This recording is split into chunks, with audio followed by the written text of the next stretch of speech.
Sumer was the first advanced city with 5 key characteristics. It was a major trade center with specialized workers, complex institutions, record-keeping, and improved technology. Son, what do you want to be when you grow up? What can I be? Why, due to us being an advanced city, so many things. You can be a tailor, blacksmith, farmer, and so much more. Wow, so many opportunities. Sumer was located in modern-day Iraq and was known for having fields of barley and wheat. In Sumer, the gods were responsible for everything that happened. If there was a drought, it was because the gods were angry at the people.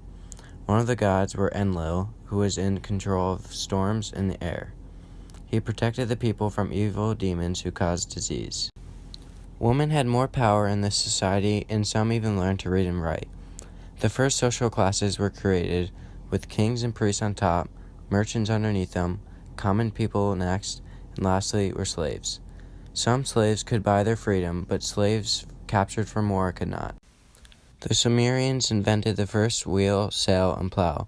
They also created the 360-degree circle and the number system based off 60. For example, 60 seconds equal 1 minute. Assyria started in the northern part of Mesopotamia. They had a flat, exposed land, which made it easy for attackers. Invaders would frequently come down from the nearby mountains, but the Assyrians had warlike behaviors in response to these invasions. This kept them at constant warfare because of this. At the peak, the empire stretched from central Egypt and east to north of the Tigris River. Oversee. Okay, but who are you? We have destroyed 89 cities and 820 villages. You gonna answer my question? We are the Assyrian army, and you are dead. Assyria was very well known for its army. They wore copper or iron helmets, padded with loincloths and leather skirts that were covered in scales. Weapons included iron swords and iron spears. They were also very intelligent and dug tunnels under city walls and created temporary bridge-like structures for crossing rivers. Nineveh had more than 20,000 clay tablets, including the poem, The Epic of Gilgamesh. There were also many sculptures depicting military campaigns and lion hunting, although many sculptures were destroyed in 612 BC by a combined army of Medes, Chaldeans, and others who burned Nineveh. The Assyrian army had spread itself too thin and had created lots of enemies from conquering them. Babylon was founded in 2300 BC and lies in modern-day Iraq near the modern city of Baghdad. Babylon became a major military power under the king Hammurabi, who ruled from 1792 to 1750 BC. Babylon was turned into a powerful and wealthy city and is known to have one of the world's earliest and most complete written legal codes.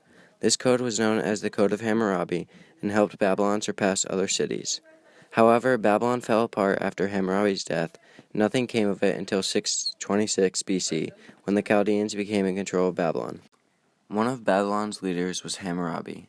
Hammurabi is still very well known due to the Hammurabi Code. The Hammurabi Code was one of the earliest and most complete written legal codes, which was a collection of 282 rules. Hammurabi's code was carved into a massive pillar that was looted by invaders and finally rediscovered in 1901. Hammurabi was the sixth king in Babylon's dynasty and was a descendant from the Amorites. The Code of Hammurabi includes many harsh punishments, sometimes demanding the removal of the guilty part's tongue, hands, eye, or ear. Punishments would be worse than others depending on who the action had an effect on. For example, a doctor who killed a rich patient would have his hands cut off, while only financial restitution was required if the victim was a slave. Hammurabi's code is also known for being an example of an eye for an eye phrase.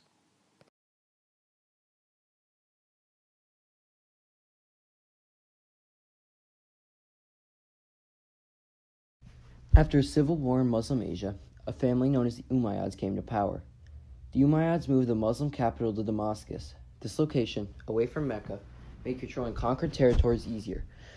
However, the Arab Muslims felt it was too far away from their land.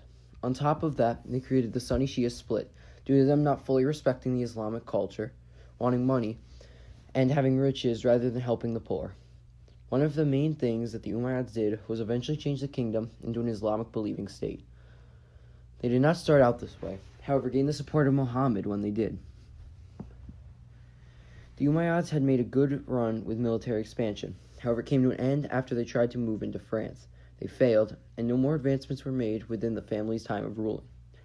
However, during their time of conquest, they gathered the whole northern coast of Africa and most of Spain. Although the Umayyads were a huge empire, they came to a collapse due to their own people, who thought that they were not respecting God and their religion as much as they should be, and using their vast resources and supplies to fund themselves rather than the people who needed it. When the Abbasids took over, they murdered all of the members of the Umayyads except one, Abd al-Rahman, who went and became a Muslim ruler in Spain. The Abbasids moved the capital of Baghdad to finish wiping out the Umayyads.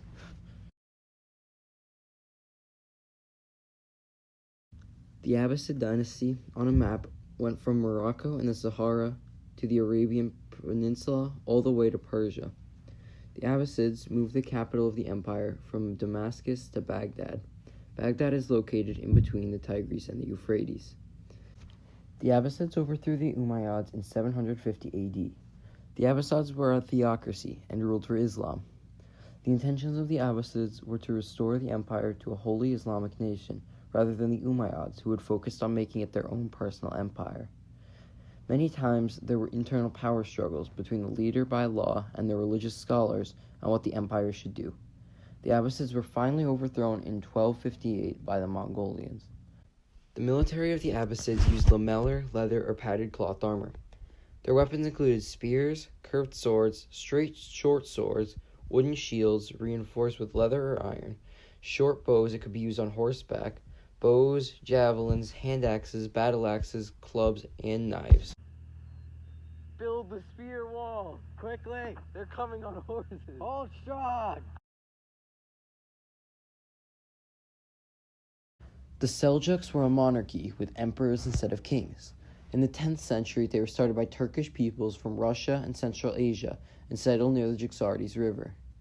They were called the Seljuks because their founder's last name was Seljuk. They ate meat with bread, lamb kebabs, and okra soup, most commonly. Later on, they would enlist the help of Persians to create a large territory in western Iran and Mesopotamia. Under Sultans Alp Arslan and Malik Shah, they conquered all of Iran, Mesopotamia, and Syria. The Seljuks became known as the restorers of Muslim rule, as they moved their territory into Egypt and continued to defend attacks against the Byzantine and the Umayyads in and around the 1050s. From my perspective, one thing that was helping them was splitting up their leaders. It made a lot of sense and allowed for two of them to be ruling from the top with military and one to keep the empire organized. These two people were the aforementioned Alp Arslan and Malik Shah at the top and Nizam al-Mulk watching over it. This, however, was also the major downfall of the Seljuks, as over time they would start to fight over power, leaving the civilization's leaders occupied. The Nizari Isama Ilis grew under their feet, and by 1200 had completely taken control of the empire. The Safavid Empire was a Shiite Muslim dynasty that was located in Persia between the Ottomans, Mughal Empire, and Uzbek people. In order to defend themselves against these civilizations, the Safavids were focused on having a powerful army. By 1451, a 14-year-old named Ismail seized most of current-day Iran. He gave himself the title of Shah, which means king. Oh, yeah. He established Shia Islam as the state religion and would later become a religious tyrant. If you didn't convert, you were executed. In a battle against the Ottomans, Ismail destroyed the Sunni population in Baghdad. This led the Ottoman Empire to execute every Shia in his empire. You're gonna The empires met again in 1514, and the Safavids were defeated. This was mainly because of the Ottoman artillery. A set border was made between them, which is now the border between Iraq and Iran. Ismail's son saw what went wrong with this battle and adopted the use of artillery in his military. He expanded the Safavid Empire to the Caucasus Mountains and brought Christians under his rule. This began the Safavid Golden Age. A later Shah named Abbas wanted to prove to European merchants that the Safavid Empire was religiously tolerant. To do this, he brought Christians into the empire, causing Europeans to move into it. This made the industry and trade grow between the Safavids and European civilizations. A new capital was built at Esfahan. The city spanned 4.5 miles and was considered extremely beautiful. Many artisans came here to work on the buildings and other objects. Abbas brought many Chinese artisans to the new capital. Working with Safavids, they created metalwork, paintings, calligraphy, glasswork, tilework, and pottery. Shah Abbas killed or harmed his sons most worthy of the throne. This led his grandson, Safi, to rule after him. Safi led the empire into decline quickly, and in 1736, the Safavids were later conquered, and their conqueror was killed by one of his own troops. This caused the emperor to fall apart. The Ottomans were an Islamic state that turned into one of the most successful empires due to their military. This was mainly because of gunpowder. They used musket-carrying foot soldiers instead of archers on horseback, and they were one of the first peoples to use cannons. They were wise rulers. When they conquered a new territory, they ruled through local officials appointed by the Sultan and often improved the lives of peasants. Most Muslims were forced to serve in the Turkish armies. Non-Muslims didn't have to serve, but they had to pay tax for their exemption. In the early 1400s, expansion of the empire briefly stopped due to a ruler known as Timur Lang or Timur the Lame. He burned down Baghdad, a powerful city in modern-day Iraq. Under Mehmed II, the Ottomans conquered the city of Constantinople, now Istanbul, giving them control over the Bosphorus Strait. After it was conquered, Mehmed introduced many new religions and people into the city who helped rebuild the city. The empire reached its peak size under Suleiman I. He conquered multiple European and North African civilizations. However, his greatest achievement was creating a versatile social structure for the empire. He also improved the Ottoman military by using a system known as devshirme. Boys from conquered Christian territories were drafted, educated, converted to Islam, and trained as soldiers. Some families would bribe the Sultan to bring their kids into this system, as many of the brightest children would rise to high government or military positions. Art and literature thrived under Suleiman's rule, as he himself studied poetry, history, geography, astronomy, and mathematics. The empire began to decline when Suleiman's son inherited the throne. Suleiman set a pattern for later sultans to follow. Each new sultan would have his brothers strangled and would keep his sons as prisoners, unable to be educated. This formed a line of unable sultans who eventually ended the empire. The Mongol Empire was split into 4 divisions, all ruled by descendants of Genghis Khan, and this spanned over Central Asia, Persia, and Russia. His grandson, Kublai, focused on strengthening and expanding his own division. He founded a new dynasty known as the Yuan dynasty, which was short but very important. Kublai united China for the first time in over 300 years, making him one of the greatest emperors. Because the Mongols had conquered so much area, they had access to many different trade routes, which boosted their economy. Kublai, unlike his Mongol ancestors, lived a lavish life on the border between Mongolia and China. Before him, the great Khans ruled the empire from Mongolia. During the last years of his reign, many of Kublai's troops were defeated while trying to expand the empire. Kublai himself began to waste money on wars, public works, and his lavish lifestyle. This created many issues that his successors were not able to fix. The dynasty was overthrown after Kublai died in 1294. His family constantly argued over who would rule, and many rebellions broke out. By this time, the rest of the Mongol Empire began to fall. There were 2 Hittite kingdoms, the New Kingdom and the Old Kingdom. The Old Hittite Kingdom laid the groundwork for the New Kingdom by expanding and consolidating Hittite control. The New Kingdom was largely changed under 3 major kings, Suppiluliuma I, Muwatallis, and Hattusilus III. Under Suppiluliuma, there were many military campaigns devoted to struggles with the kingdom of Mitanni to the southeast and establishing a firm Hittite foothold in Syria. Under Muwatallis, there was the struggle for domination of Syria with the resurgent Egypt under Seti I and Ramses II, and led to one of the greatest battles of the ancient world, which took place at Kadesh on the Orontes in 1299 BCE. Under Hattusilus III, there was a peace treaty between Egypt and the Hittites, and a mutual defense pact. The Hittites were also known for having superior gear because the region they inhabited contained large deposits of iron. The Hittite king controlled the entire kingdom. He was the military leader, the chief ruler, and the chief justice. When he died, he was believed to become a god. Chaldeans Babylon started when the Chaldean people rose up against the Assyrian Empire and razed the capital, Nineveh, to the ground. They then held the kings of Judah and Babylon to secure the region of Judah. They were not popular rulers, though, and they were constantly tested by the Philo-Assyrians. They also realized that the Earth, Moon, and 5 other planets are orbiting the Sun.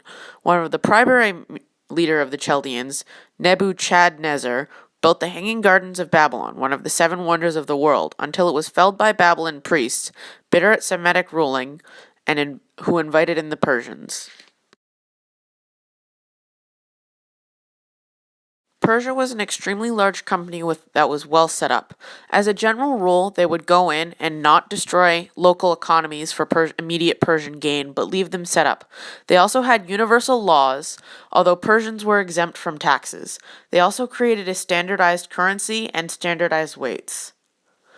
They created 20 provinces, and each had an administrative overseer, and Cyrus had made a network.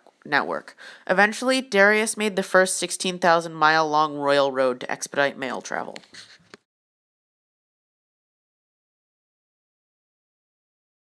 King Cyrus was a great and the first ruler of the Persian Empire. He set up an organized government and conquered most of what Persia ended up being. Cyrus ruled with mercy and was religiously accepting. Instead of destroying local temples, he would often pray there. He also let the Israelites move back to Jerusalem. His son, however, learned nothing and tried to raise Egypt. Following the creation of Persia, there were 2 regions trying to claim Iran, Persia and Medes. Iran was rich in minerals including copper, lead, gold, silver, and lapis lazuli. A thriving trade in these minerals put the settlers in contact with their neighbors to the east and west. Eventually, Medes and Persia duked it out, and Persia won. This land is rich in minerals. Yes, it is, and it shall be mine. I shall call it Medes. No, it shall be mine, and it will be called Persia. Told ya. King Darius took over Persia with an elite group of soldiers called the 10,000 Immortals. Darius then set about putting down 3 years of revolts and proceeded to set up a well-organized Persian government. He divided the country into 20 provinces, which could each speak the native language of the region and practice their own religions. Each province had a governor, which was called a satrap, and each province also had a tax collector. They also had a network of spies to ensure loyalty, and it was called the King's Eyes and Ears. After Persia tried and failed to invade Greece under King Xerxes, they went back to Persia and were rapidly invaded by Alexander the Great.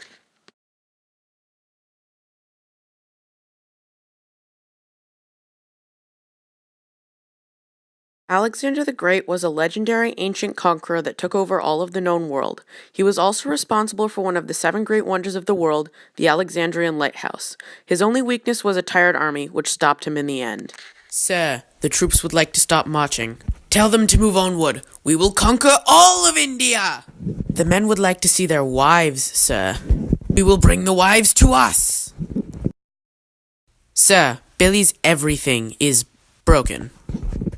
Billy? He needs medical attention. Back to Greece.